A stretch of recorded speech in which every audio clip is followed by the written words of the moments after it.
a lot of money, and I'd go downtown to the children's bookstore and I would look at the pop-up books because I couldn't afford them. They were too expensive. And I'd take all the measurements and then go back up to my studio and try to figure it out. It was kind of like difficult. So it was sort of a process of trial and error.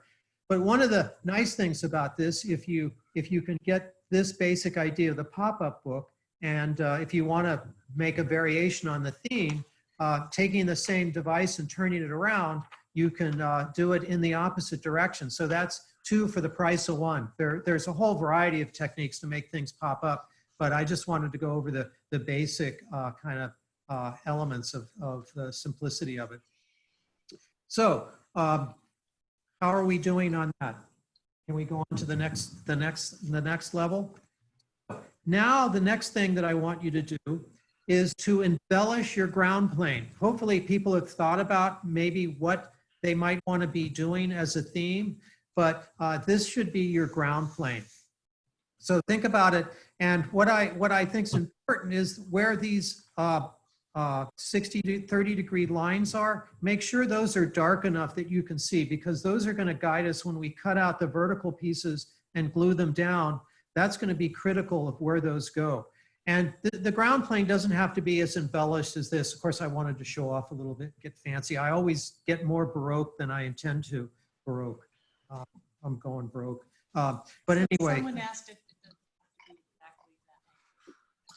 it doesn't have to be exactly that angle. It can be, it shouldn't be less than 30. It can be a little bit more. As a matter of fact, like I think 43 degrees will also work. But you don't want to, the flatter it is, the flatter this angle is like that, the less it's going to pop up. What makes it pop up is when the book opens. You can see it's the kind of like, it's those 30 degree angles that make it pop up. So that's the key that you want. If it's less than that, it won't pop up as vigorously as you want it. So take a few minutes and kind of just decorate it, because we're going to, the next step we're going to do is kind of invent your vertical elements. But before we move on, make sure, the key is make sure you have your center line, no matter what size paper you have, make sure that center line is there. The center line is absolutely, absolutely critical. I mean, these are the 2 critical things that you need to know about popping up the book. And then make sure you've got these kind of 60 degree, 30 degree angles drawing. Yeah.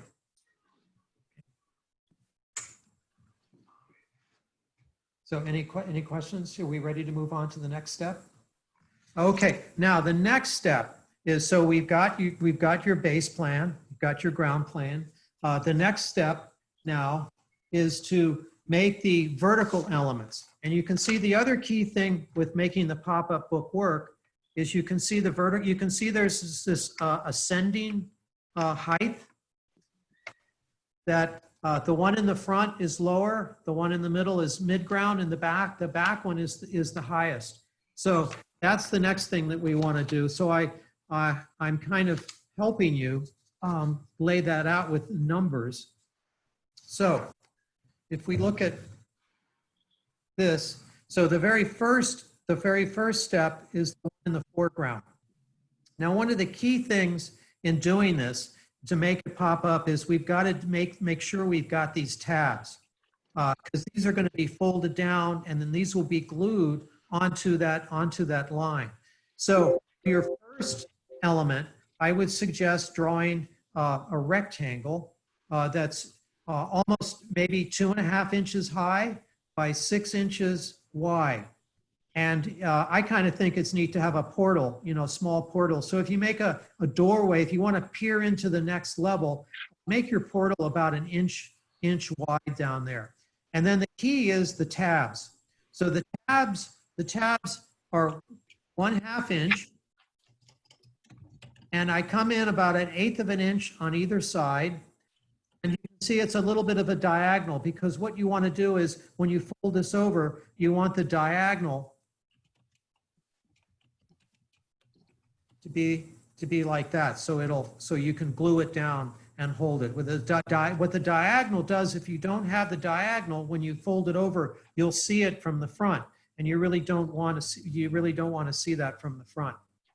So the first thing to do is to lay out that rectangle for the foreground, and then the secondary, the midground, is another rectangle, and you want to do the same thing with your tabs.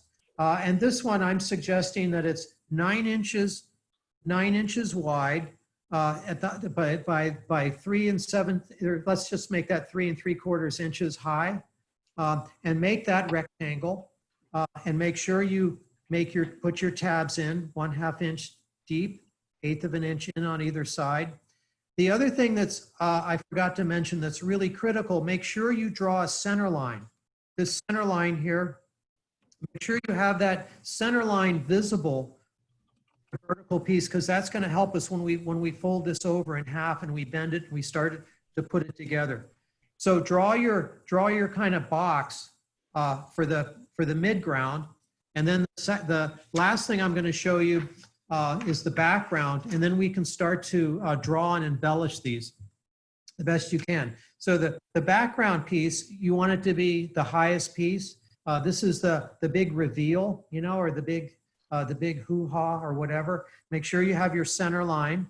And this one I'm suggesting is 5.5 inches high at the highest, and 7 1/4 inches across. You don't want it to be bigger than the one in the midground, because it'll actually stick out, and it won't fold into the box. So that's why this is pretty important. And the why we wanted to come in from the back is so we have enough room to put the tabs in. So now that you have your three elevations and your ground plane, now you can begin to embellish them however you want. I think the key to do, if you want to make sure you have a portal, you know, make sure you have a portal on the second one, so you can look into the background. So, what are the dimensions? Okay, so start from the first one. Okay, the dimensions, the exterior dimensions for the first one, the foreground, is 2 7/8 inches high, and you can make that 2 3/4. I don't know why I was doing 7/8, but what the hell. 6 inches wide. Make sure you have your center line. The tabs are 1/2 inch deep, and I always leave a 1 inch dimension for, well, I guess it's a 1/2 and 1/2 from the center line. That's for the portal. So make sure you have those. The second ground, so the midground. What?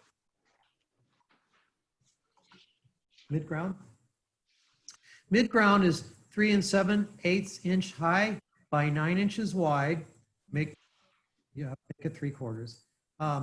Make sure you have your center line. 9 inches wide. Yeah, 1/2 inch tab. Come in 1/8 of an inch either side from the folds. That's good. And then kind of dot in where your portal is, you know, for your second one. So that's your first and second elevation. And then the back one, the big reveal, and you can, pardon?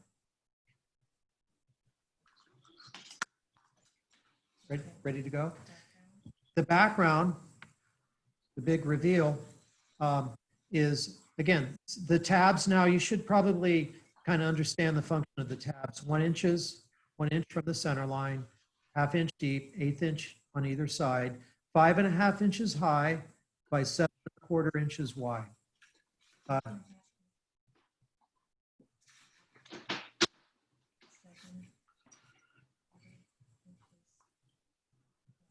Yeah. So, and that's your site, that's your boundary. So within that, you can draw whatever you want.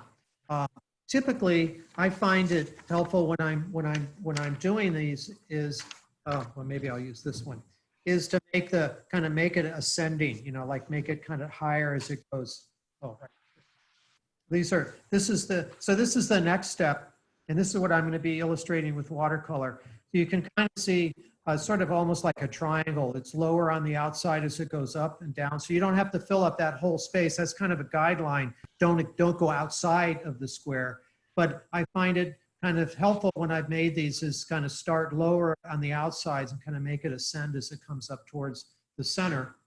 And you can see the background here. The center piece is quite high, and then I have these sort of flying wings on either side.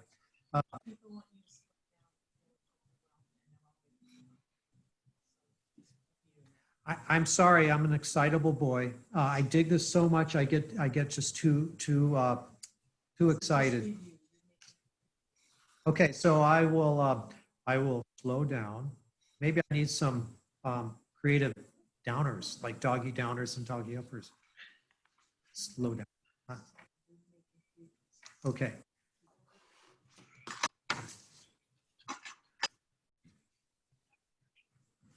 So just a little bit of recap. So our goal here within those boundary lines that we drew is to come up with some type of landscape.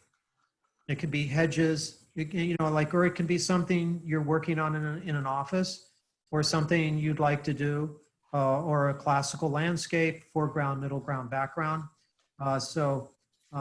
Basically within that framework, we're kind of making something that will get higher. So that would be, the objective would be your foreground, you're kind of setting up the, it's kind of like a painting or a composition, like the stage. And like I said before, I kind of like to have these portals because it kind of helps you to kind of look through. And then this would be your second one. You can kind of see the key here is that it's higher as you go up to the top, come down. And the final one, you can kind of see what I'm getting at here.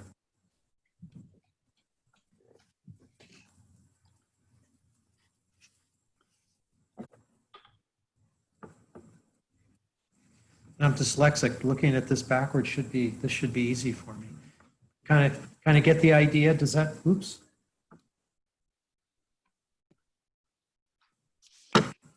Background, middle ground, foreground.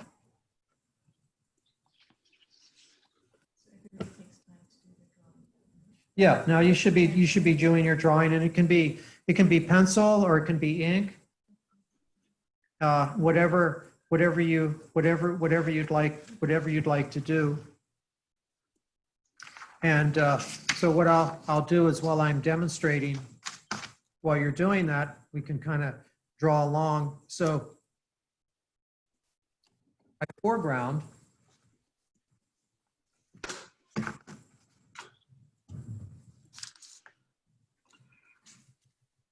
so you can see, like, now I have my dimensions, and I kind of like to have something where we're moving through the center. So for me, I put like a lower plant. This time I'm going to make this sort of a flowering plant as it comes around. So when I'm kind of drawing conceptually, I'm kind of lay it out with sort of light lines. And I know that I kind of want this to be sort of a gate. Instead of round this time, I'm going to kind of make it a square gate. I'll kind of put the framing plants. So you can see with my guidelines, I've kind of laid out my drawing of what I want to do. And in this case, it's sort of a gate. So the next thing I'm going to do is, because this time around, I want to maybe have some, I want sort of like have a flowery gate. So I kind of draw the flowers. And then I kind of want to give the illusion that this is a piece of topiary where you're kind of like cutting through. So to create that illusion, I'm going to show a little bit of the top.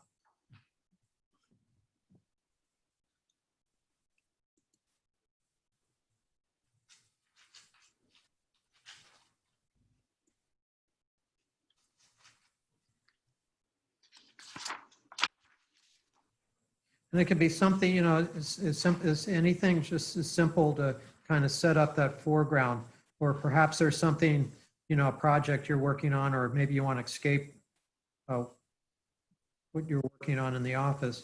But when I'm drawing vegetation, I mean, I like to draw clipped hedges because it seems to be the simplest.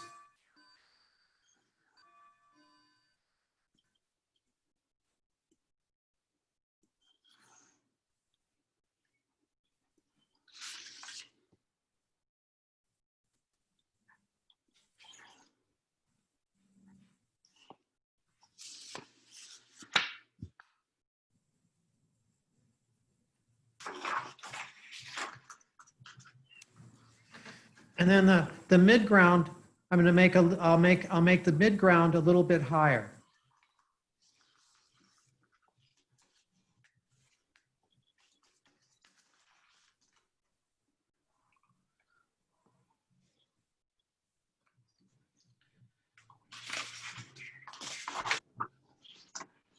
And it can just be, you know, it can be abstract shapes, sort of like abstract shapes.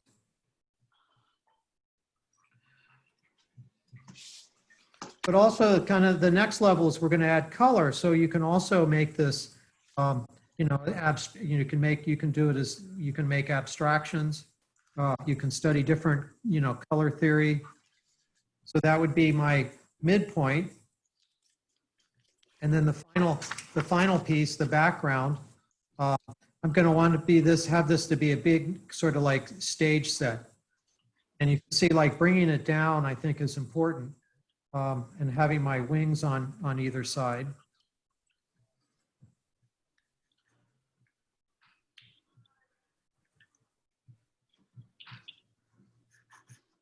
But in this case, in the one I did, had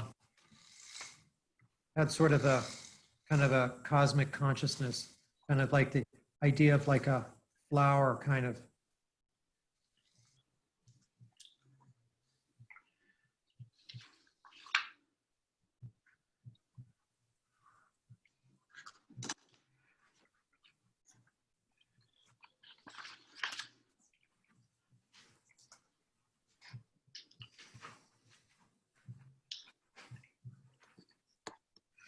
The other thing I find too is when you're drawing this, if the simpler you make the shapes, the easier it is to cut out too. So you might find that kind of simplifying these abstract shapes. And part of the process here is just kind of understanding the mechanics of how to do a pop-up book. And then if you really get into it, you know, like you can really, you know, like spend more time evolving what you're doing. So I think, so once you have sort of your conceptual drawings down, I think that the next step now is to add some color. I want to spend maybe 25 minutes with the color.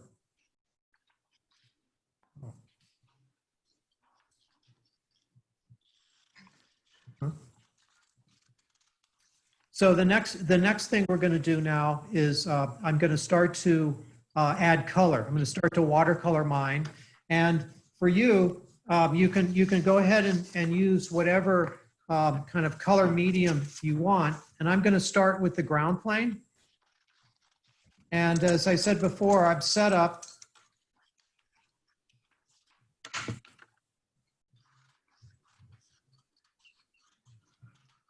that's washing. It's too bright.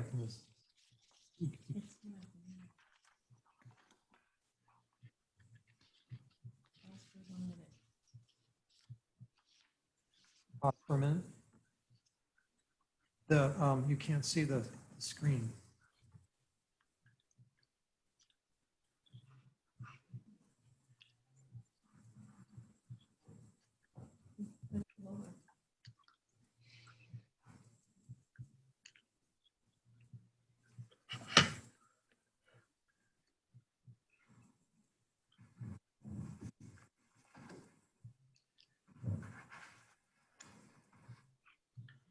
Can you maybe should lower that one? Okay. See? It's coming from the left, your left. Should I just switch around? Go to the other side? It's all right.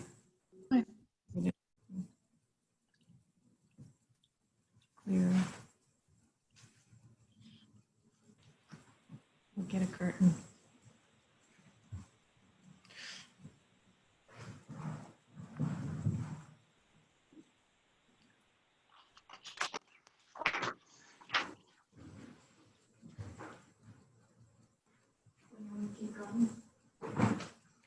So is it time for me to start the watercolor?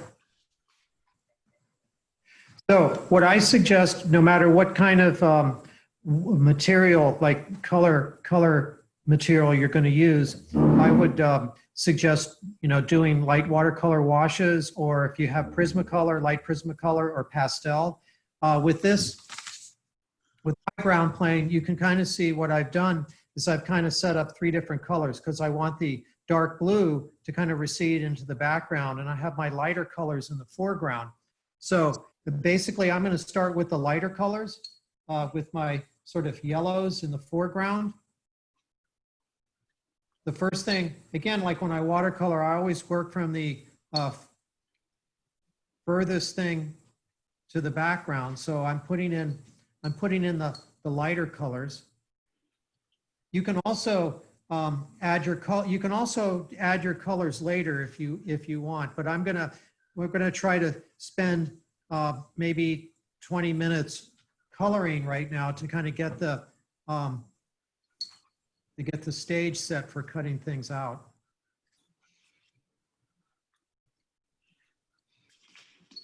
And then the next color for my ground plane, I'll be putting in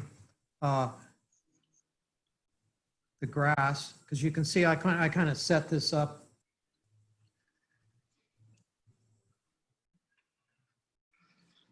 as sort of a pathway.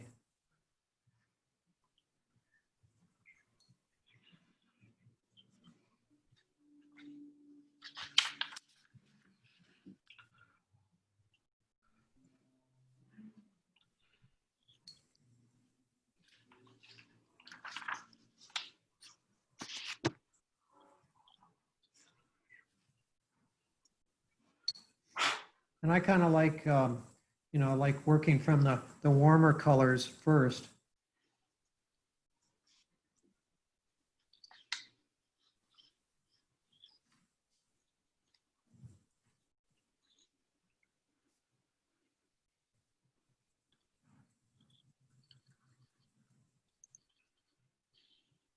And this should be the fun part. You should just be, enjoy putting some color on it, like you can begin to see the space beginning to develop.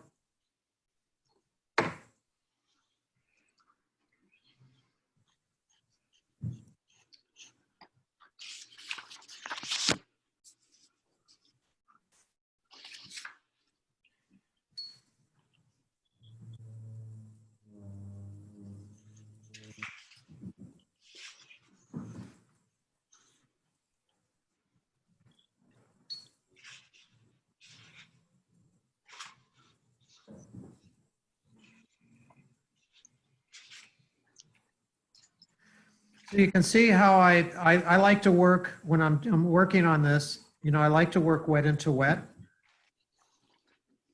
And you can see I'm using light watercolor washes to lay down the forms. And then I'm going to, now I'm getting into my kind of bluer colors because I want, as I'm doing this, I want it to kind of recede into space. Kind of give it a kind of a 3-dimensional quality. As it moves into the background. And you can see the very, very back. See, by using my watercolor wet into wet, I can let these colors kind of blend into one another and get the kind of corners dark, which kind of, even though it's a 1-dimensional thing, it gives it sort of an interesting kind of 3-dimensional relief kind of feel to it. So basically, that's the first thing is I put down my light watercolor washes, And then before I move on to the next one, I'll come in with a little bit of more pigment in my brush and kind of add some highlights.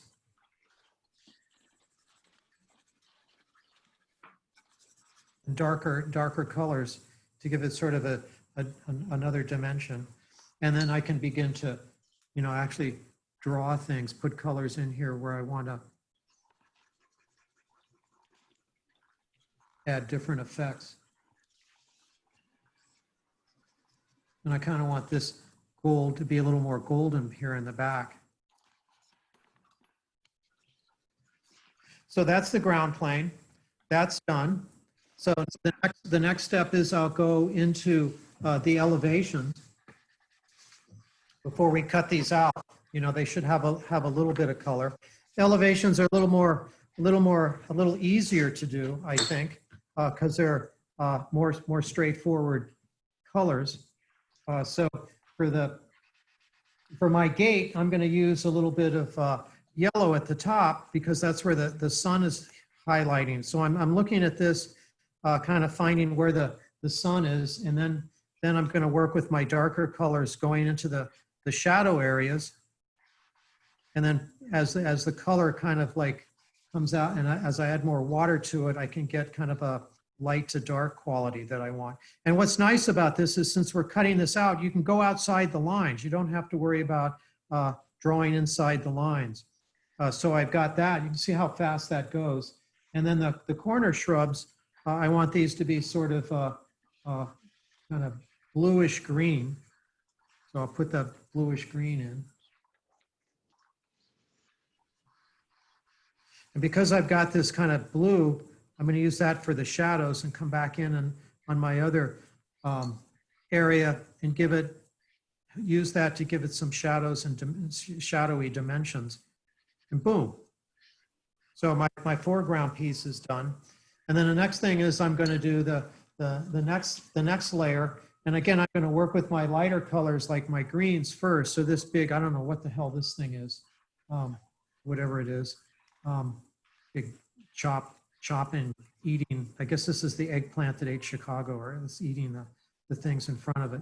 So it's almost cartoon, when in doubt, cartoonicate. And the next thing is I'll come in with my darker blue, give that a little bit of dimension. And then I'm going to clean my brush and start to go with the lighter colors. So I want to use some bright yellows next as a contrast to kind of liven up these areas. So I'll drop that in.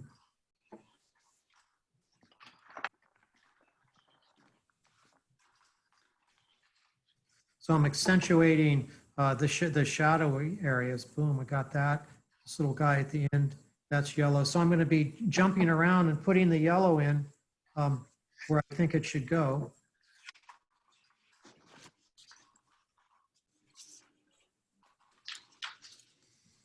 And then I can see I've got some more shrubberies. This is a hedge-like thing. I'm going to put this green in here. Got that. I'll add a little green there. This will be a little green. And then the next thing, I'm going to put in my light blues. This background, I like blue to, especially for when I'm doing these crazy things. The blues are sort of a background to set up the brighter colors that take place in front of them.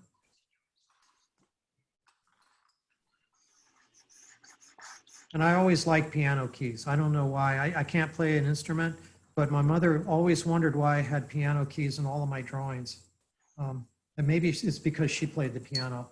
It might be it. And then around the piano keys, I'm going to add in some brown to kind of pop that out.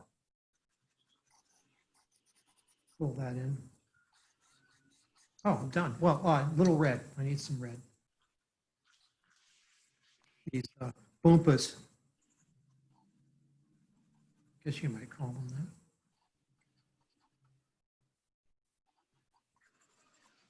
Put that in.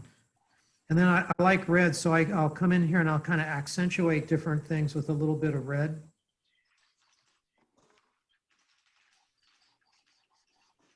Good. And I want this to be a little more red. So I'm going to drop in, and you can see like I'm putting in wet into wet. I can drop in some darker red and it's going to fill out the rest of this little area. I'm going to put a little red there. Boom. That's good. Good. Good. Oh, good. That looks cool. Okay, a little red here, right there, maybe there. My foreground and background are done. And then the last thing is the grand finale before we, again, the bigger the area, you know, and using the flatter colors. So again, I'm going to start with my light green. And this is why I like a big brush. See, I can put this whole area in green down with almost just one quick brush. Boom, that whole area is done. I'll do the same thing over here. I'm going to come in and load up my brush with some darker green and kind of pull it out. Then I'll clean my brush and pull it out so it gets to a light green there. And then the next thing is I'm going to, because again, where the sun's hitting, I want the tops of these hedges to have a little bit of a light sun reflected sunlight. And I'll put, that's the same thing there. So then I'll come back in with wet into wet with my green and draw that down, and the colors kind of like will have get mixed together kind of nicely.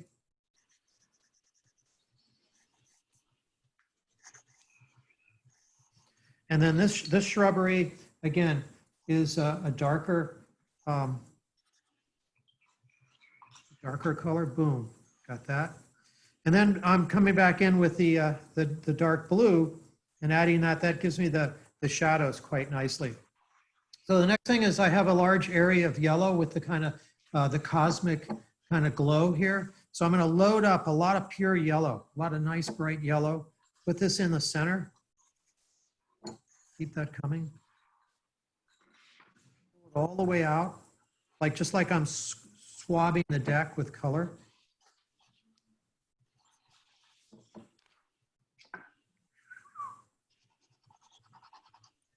I'll put in the corners there.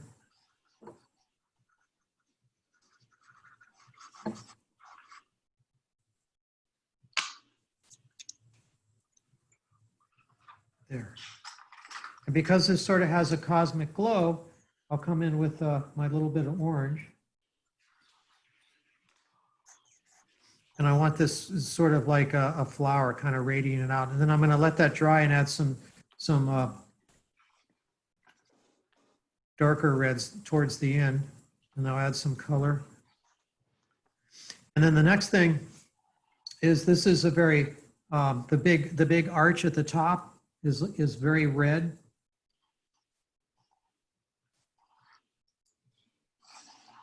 So I'm going to put that in.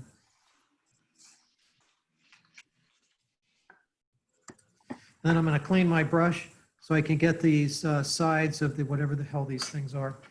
And then this has some red in it.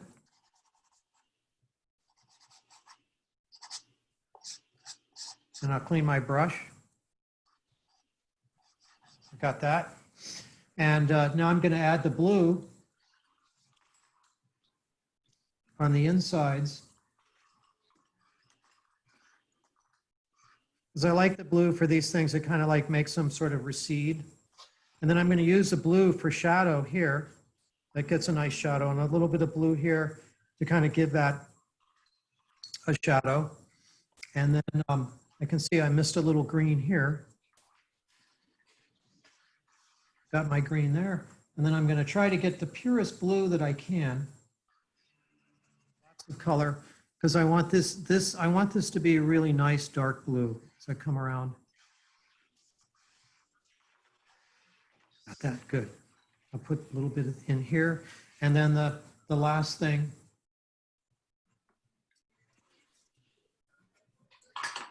I'll pull that.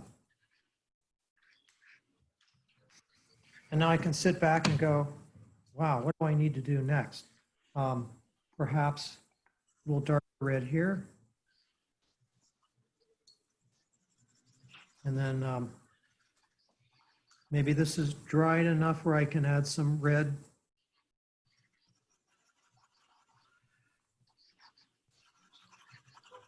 In the center here. Kind of get that kind of organic growth radiating out from this centerpiece, which is the discovery. When you look inside of this, this is what I want people to see. And then I'll just take some red and highlight some various things. Maybe this needs to be a little darker here. Maybe the tips of that could be a little darker. And then I think I want to jump up the green here a little bit. It's a little too blue, so I'll jump that up. And then I can come in with my Payne's gray at the base of these shrubberies to make them look like they're attached to the ground, because I really like Payne's gray to come in to kind of give volume and shadow.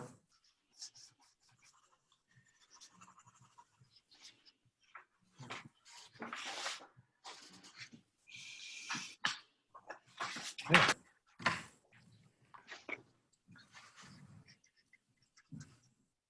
So see how easy that was?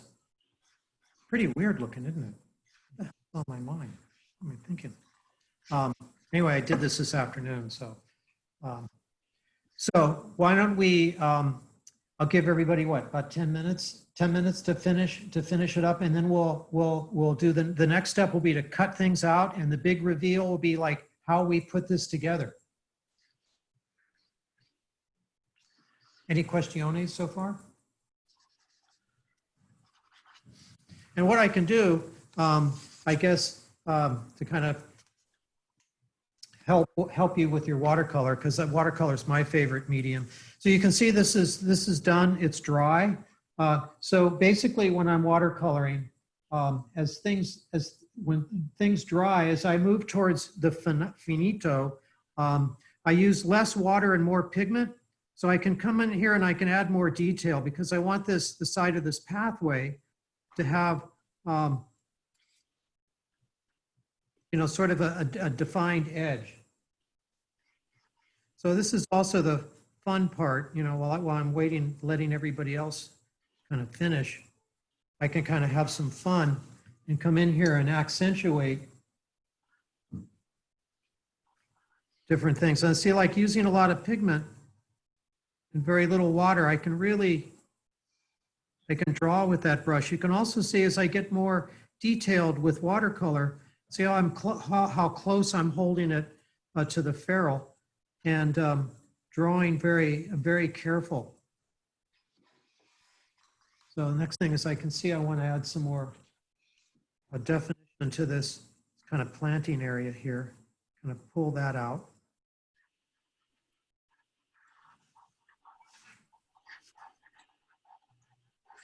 And I think I want some brighter yellow up here at the top, because this is where that kind of secret glow begins to happen in the drawing.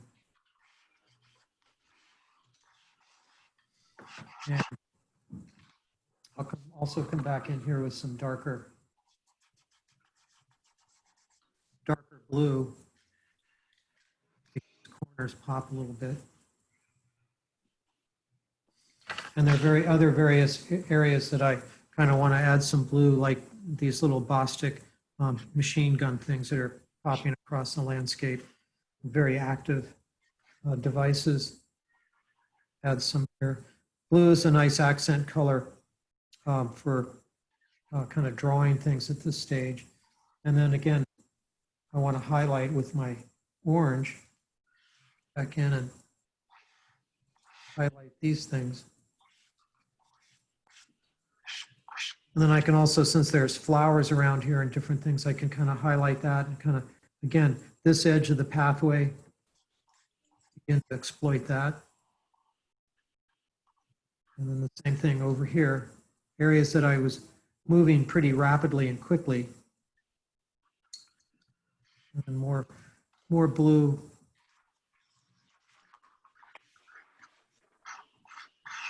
There, it's looking good. I like it.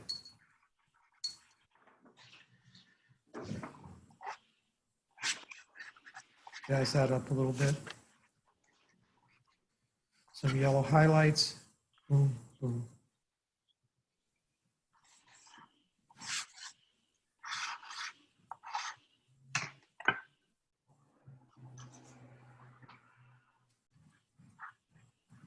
Okay, I think we have about 5 more minutes before we start to cut these things apart. See where they go. Most exciting part is ahead of us.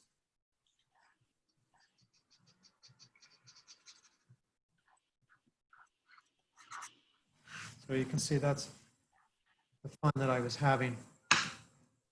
So you can see the mechanics of the pop-up book, I think, are really, really important. I mean, there are so many websites now. I tried to come up with a list of websites on how to make pop-up books, but there's so many out there. I mean, if you really get into this, I think the place to start would be look at some antique pop-up books. There are a lot of museums recently that have had exhibitions, and they're not always called pop-up books. They're called moving books, animated books, peep shows, things like that. But there are just some really, really astounding things. And one of my favorite ones is The Wizard of Oz, which if I could get back into my office, I used to show that. The Wizard of Oz is a really, really wonderful one. And there's also a fantastic one on dinosaurs. So there's this incredible resurgence of pop-up books. And I think too, you know, like it'd be kind of exciting to combine this with sort of computer animation too. If you're doing a project and trying to impress a client, nothing is more cooler than to actually see something move like 3-dimensionally in space. I think it's really, really, really cool thing. So I think we have like 3 more minutes to kind of finish that with 2 more minutes. And then I'll show you the fun part, which is the cutting the rug. The next thing we'll do is we'll cut a rug and have some fun cutting these out.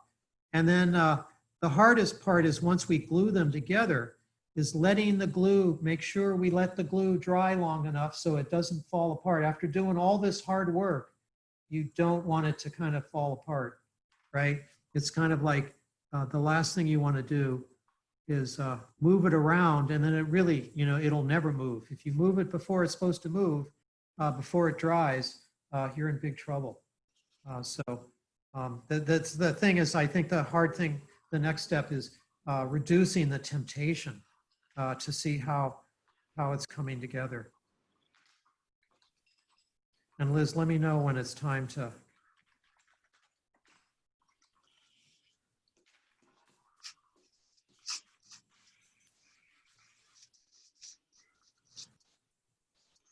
I'm almost having too much fun, and then there's this point where you better stop because you'll screw it up. So sometimes things look better when they're not totally finished. You know, they have that sort of freshness to them that I think's kind of neat about the design process. Kind of like the Japanese garden. You know, the idea is it's never totally finished. Something left to be done. So maybe that would be a good point to be thinking about as we get to the end here.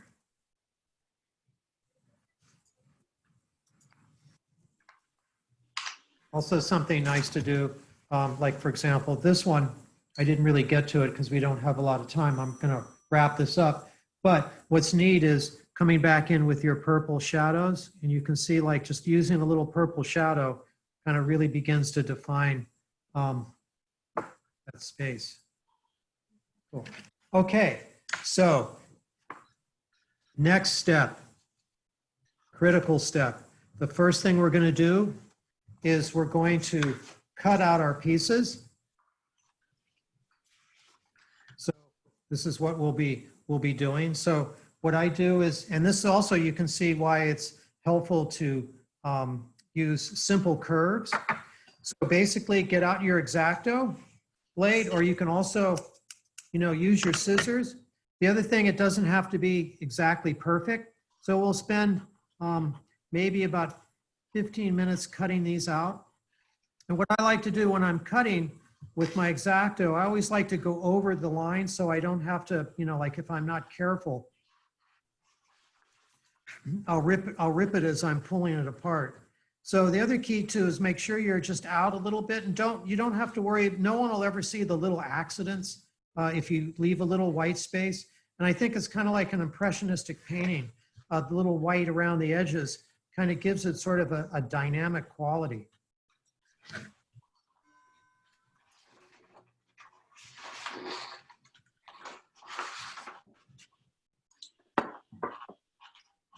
Then I'll cut out this centerpiece. My gateway to have him come back in. Cut that. Cut the diagonal piece. And then this is the critical thing when you're doing paper engineering. Is to avoid the temptation of tearing it. Kind of see where it's not.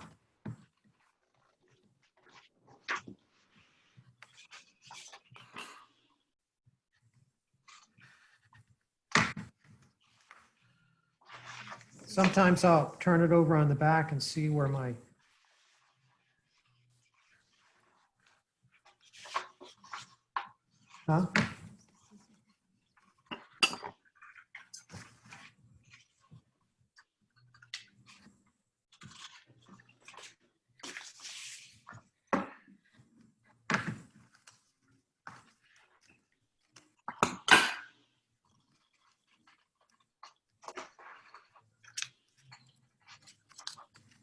So there we have that piece. And the next thing I'll use the scissors just to show you how easy it is. So basically with the scissors, I'm going to cut out the straight areas first, which is kind of nice about this particular, since I use these sort of sharp angles.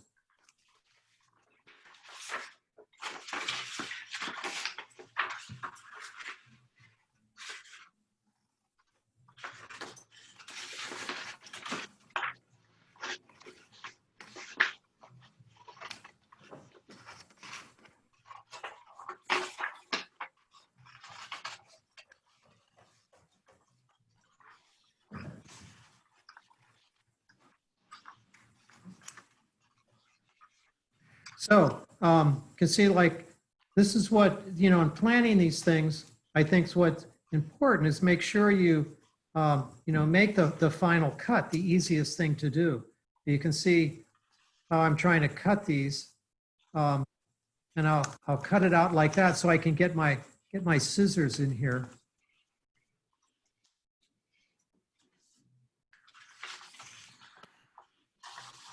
Like that, and then I'll cut this. It's a great way to make a mess, huh?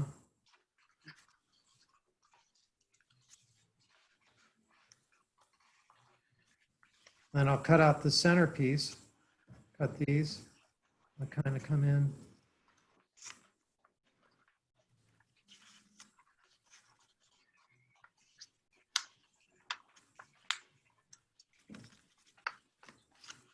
Cut my last piece here.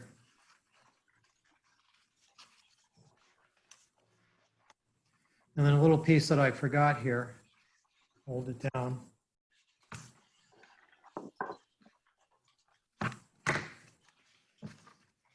I'm going to use my knife to kind of get a little more accurate. I was a little off there, so I'll work back and forth, and I'll cut this little piece off because I want to make sure these tabs are working correctly. So I got that. So that's that piece. And then the very last one, my background. And we're almost ready to start gluing things together. So I'm going to nicely, it's a nice arch to it, like that.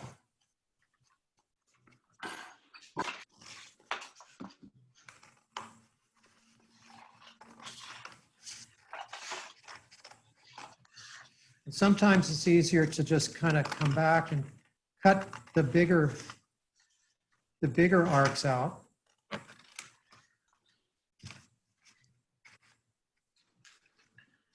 And come back in with the X-Acto and get the finer points. So you can see it's easier to kind of come back here.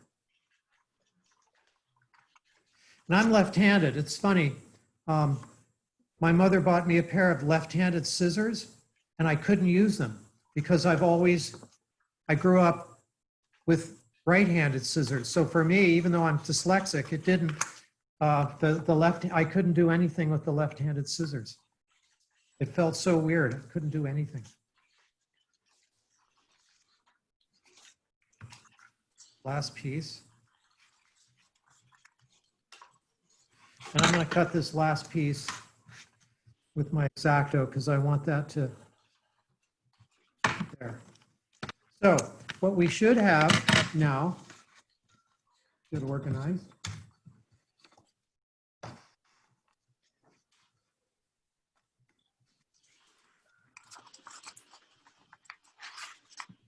Get all your pieces together.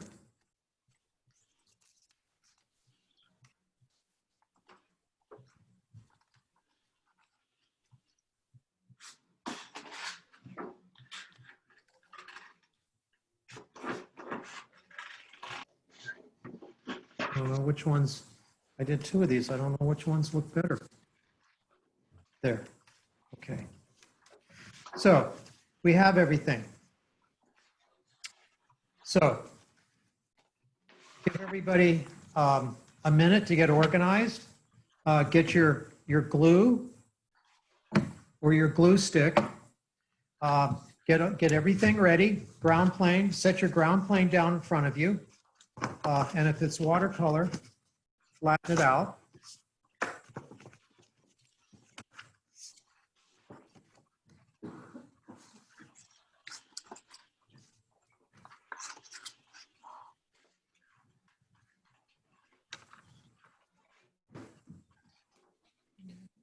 So we're ready to glue.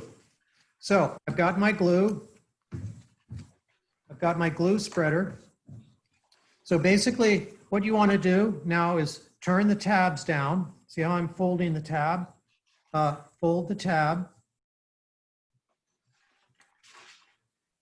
And then this is where that center line becomes really, really important because you want to make sure you fold it together. So basically what I do is I'll fold it over like this.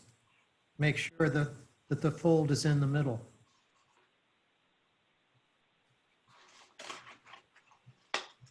So I got that. So now I have this piece. So what I'm going to do is I'm going to I'll put my glue on.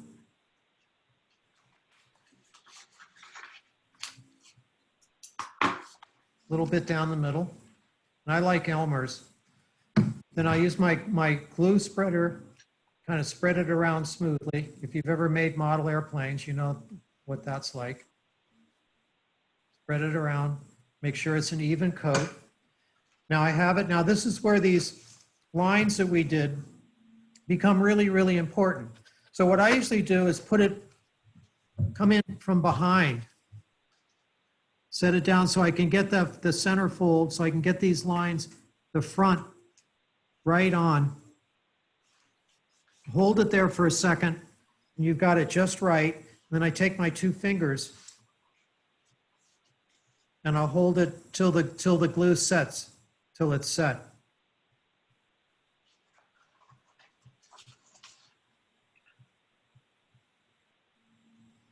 See what I've done there? Pretty cool, huh? Look at that, it's starting to look cool. Look at that, isn't that cool? Wow, what's behind the door? What happens next? That's really neat. So I got that. So I'll set that aside and I'll go to my midpoint. And for this, sometimes for the longer folds, what I like to do, make sure I have the right midpoint.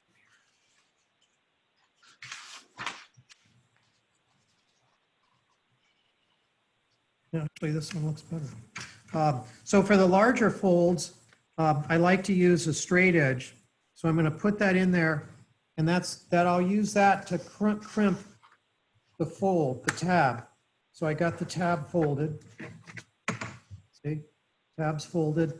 And then what I'm going to do is sometimes I'll take it from the front For the bigger, the higher ones, I'm going to bend it this way from the front so I can turn it back over on the back and I can see where that crimp is. And then I can get it, give it a nice crimp. And then you can see we're ready to go. So I've got the tabs. And you can see now why it's important to have these tabs cut at an angle like that.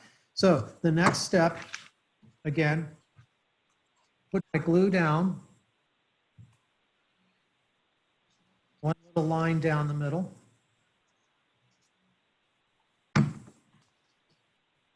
My glue stick. No, my spreading stick. Okay, got it, ready? So, same thing, I'm gonna do it from the back. I'm gonna eyeball it so I got the fold right on it, and I'm gonna very carefully push it down. And I'm gonna hold it till it sets.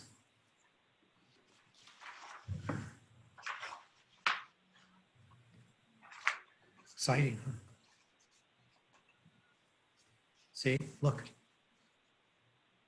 How about that? Doesn't that look cool?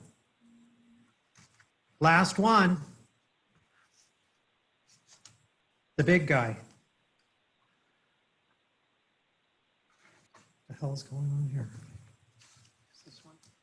Yeah, I like this one better. Okay, same thing. I'm going to use my straight edge to fold the tabs up.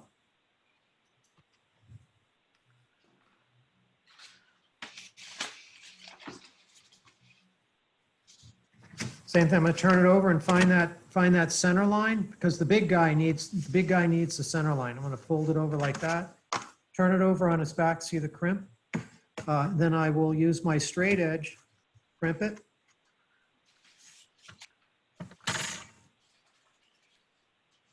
Glue time.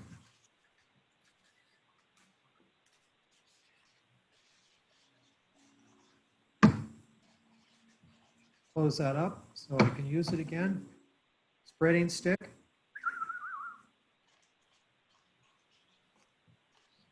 Too bad this is not a cooking class and we could eat this, but I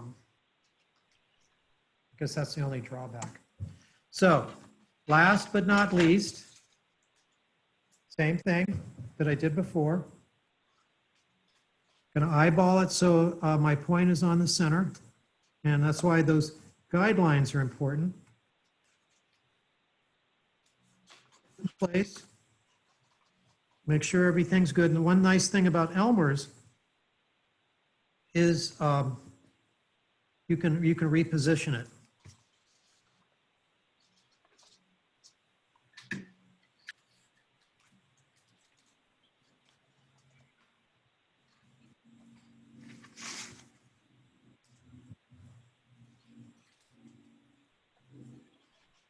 Look. Isn't that cool? Now, here's the thing. This is the thing. Reduce the temptation to play with it. Now is when we kind of set the cake aside to let it rise. No loud noises, no banging, no running up and down the stairs. Take your shoes off. Make sure you have your shoes off when you come into the room. And we're going to let this dry for a few minutes. And then we'll fold them all together. So that'll give you a few minutes to kind of catch up and see where we're going.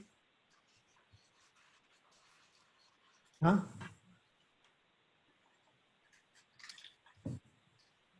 Okay, so while you're finishing up, I wanted to show you a couple other pop-up book ideas just to show you where you can go with this. This is something, again, another project that Liz and I were working on, a pop-up book on Italian gardens, which never, unfortunately never went anywhere. In the Villa d'Este, there's the Fountain of the Owl, and it's pretty cool. They kind of recreated where there's all these birds are chirping, and it's kind of an automaton powered by water. All the birds are chirping, and they really are chirping and making noise. And then the owl comes out, and the birds disappear and stop chirping. So that's kind of what we tried to do with this one. So you open it up. Here's the grotto. You open it up, and you can kind of see there. See, watch the birds disappear. And it opens up and the owl comes out of the top there. And that's also a different way, a different kind of style of pop-up book. If you look at this from the edge, you can see that it has a different kind of construction.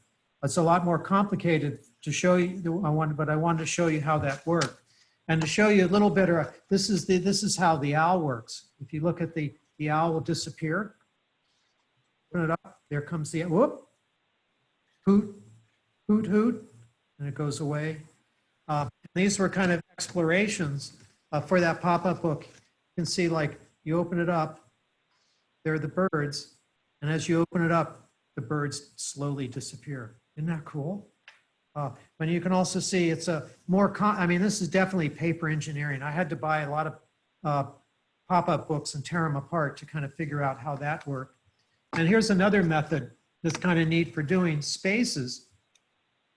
When you open this up, you can see how this one's working, and you can actually create a space. Here, Liz and I were working on a Giardino Segreto to kind of demonstrate that. So you can see like how it folds out like that.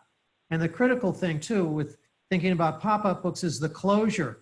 You can see it comes out a little bit. So you got to make sure when you engineer this that when it closes up, it's not sticking out of the edges like that.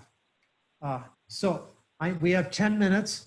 I'm going to see if this is dry enough for me to fold. So the next thing that I'm going to do, hopefully I'm not going to ruin this, is I'll very carefully fold it over. It's the very last maneuver that you want to do. And it's kind of critical that when you make your final fold, you fold it like that. Make sure, because this is going to be it. So I got that fold, and I'm going to fold it down the middle.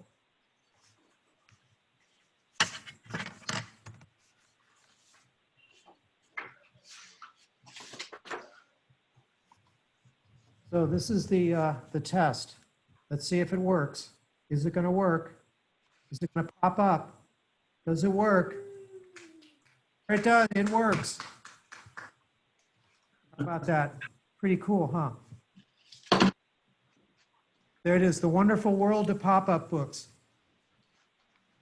So like it would be great, like let's, I think now is a good time to check out everybody else's pop-up books. So like Liz will be the master of ceremonies and she will handle the widescreen Cinerama pop-up orama for everybody to kind of check out their pop-up books.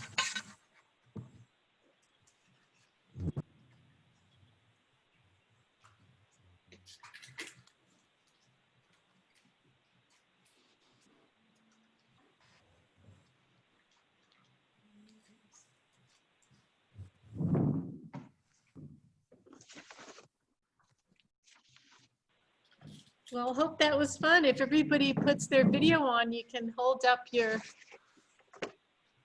garden that you made.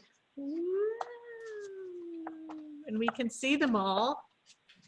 Holy cow. Wow. Look at Judith. Hey, Judith, holy cow.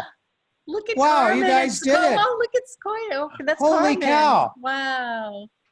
Krista's, oh, look at that. Fantastic. Eddie, whoa, Eddie's got a palace. Felix, wow, fantastic.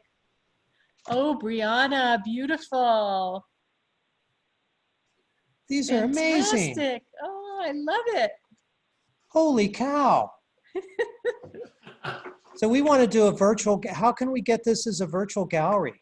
I don't know, Laura or Krista, can everybody like take a picture and we can put it on the website?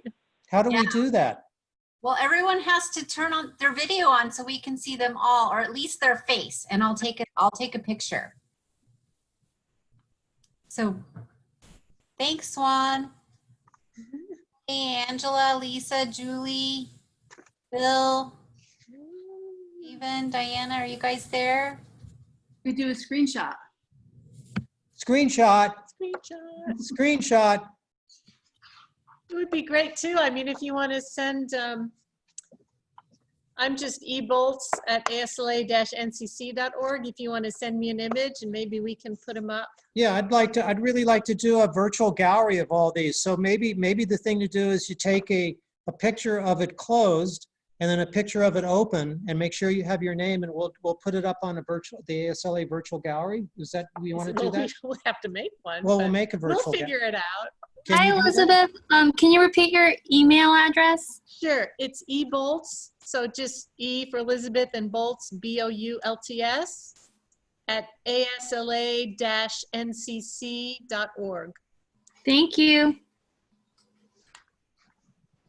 Cool. Those look great. They're fantastic.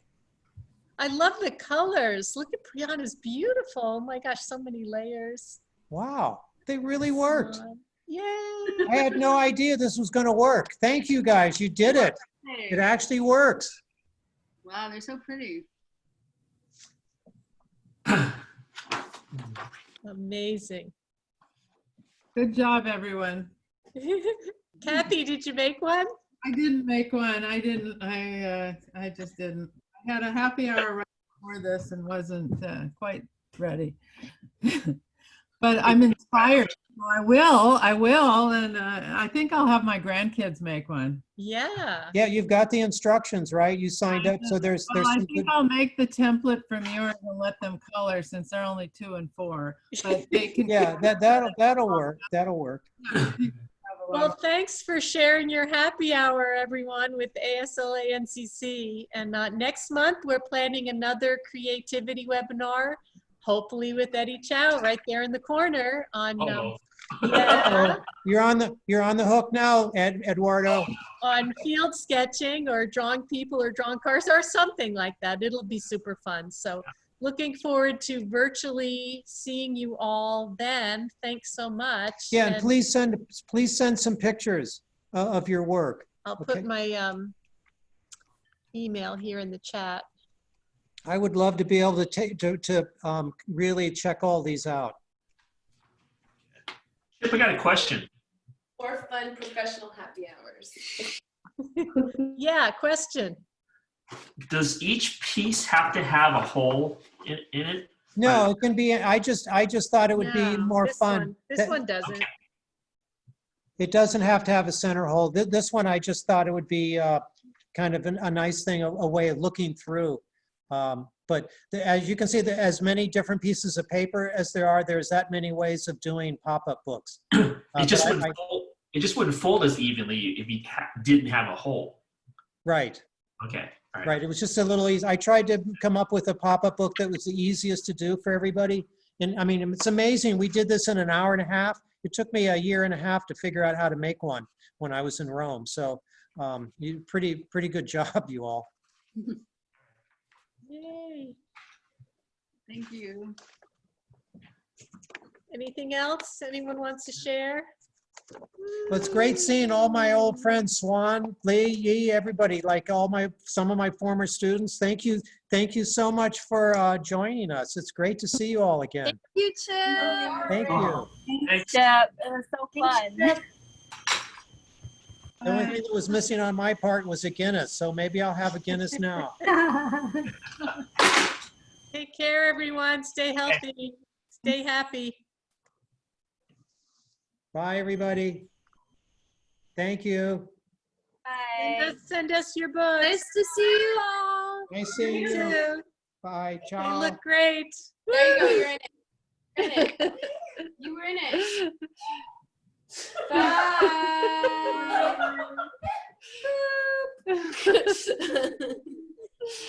Phoebe's saying bye.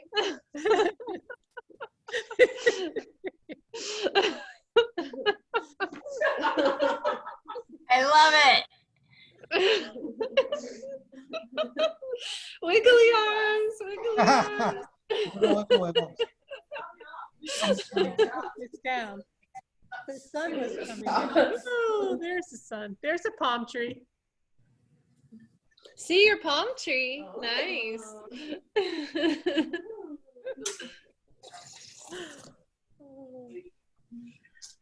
All right. Should we log off? Take care, you guys. Stay Thank healthy. you. Thanks, Laura. Thanks, everybody. Thanks. Have a great weekend, Thanks, everyone. Laura. Thank you. Bye.